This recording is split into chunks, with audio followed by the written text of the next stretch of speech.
a decisão do Congresso sobre a medida provisória que prevê a reoneração gradual da folha de pagamento em 17 setores a partir de abril deve ficar para daqui a 15 dias, na volta do recesso parlamentar.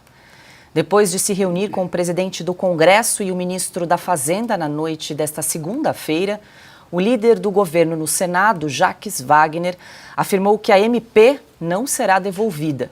No entanto, não houve um anúncio oficial de acordo.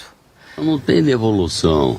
Da última vez que saí daqui, eu já disse que estava fora do cardápio a devolução. Como você tem a noventena, eu acho que qualquer coisa só deve acontecer na retomada dos trabalhos. Está se preparando isso. Eu não vou falar de qual avanço que houve, porque só existe avanço quando bater o martelo.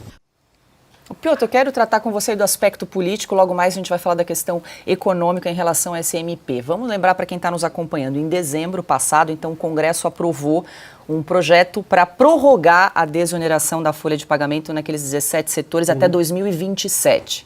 Lula vetou a proposta, o Congresso derrubou o veto do presidente, o Planalto reagiu, editou uma medida provisória para cobrar impostos, que a gente sabe que eles estão numa sanha arrecadatória aí. Sim. E agora estão nesse impasse com relação a essa MP. Fernando Haddad e Rodrigo Pacheco se reuniram ontem, inclusive, para tentar resolver essa queda de braço. Paula, só pegando o aspecto político que você fez menção, o Congresso tinha derrubado os vetos, retomado praticamente a ideia original. Foi uma resposta do Congresso Nacional. E como era um veto, ou seja, o Congresso se reuniu. Dias depois vem a medida provisória de Fernando Haddad contrariando o Congresso Nacional, o que é, no mínimo, uma afronta ao Congresso Nacional. Mas foi muito forte, porque a decisão já tinha sido tomada. Aliás, ela tinha sido reafirmada pelo Congresso Nacional. Daí o que se imaginou nessa situação, porque o Pacheco disse que poderia sim devolver a medida, que é uma prerrogativa do presidente do Congresso, dizendo não faz nenhum sentido o que você está me propondo aqui.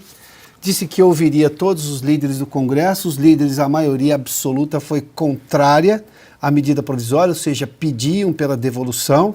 Aí Pacheco mudou a tese, disse que primeiro conversaria com Fernando Haddad e com isso foi ganhando tempo, e agora pode acontecer o que os líderes, sobretudo da oposição, mas não somente os da oposição mais fortes ao governo, é que o governo joga uma medida provisória que sabia que teria problema, tanto que começou, veja só o absurdo, uma medida provisória que passa a ter valor a partir de 1º de abril, sendo que medida provisória tem força de lei e normalmente, né, no dia seguinte ou no dia da sua publicação já tem valor.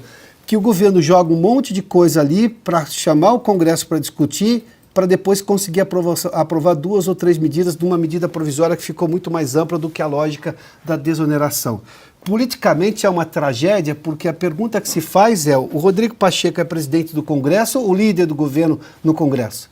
Porque ele poderia simplesmente devolver. Isso não cabe mais, manda em projeto de lei. Era o mínimo que ele deveria fazer do ponto de vista de preservar a instituição. Vou retomar o que Ana fez menção há pouco aqui. O papel de Rodrigo Pacheco em outras áreas também, na questão de defender o Congresso Nacional.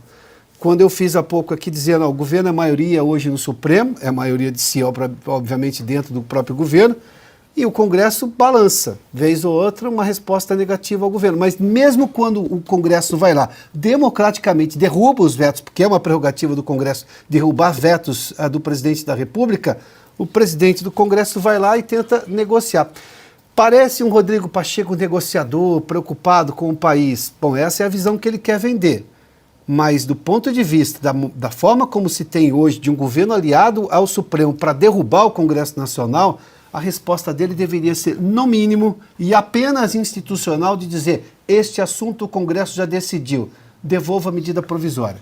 É muita negociação, muita boa vontade por parte de Rodrigo Pacheco, que, bom, sugere muito menos um presidente do Congresso e muito mais um líder do governo no Congresso.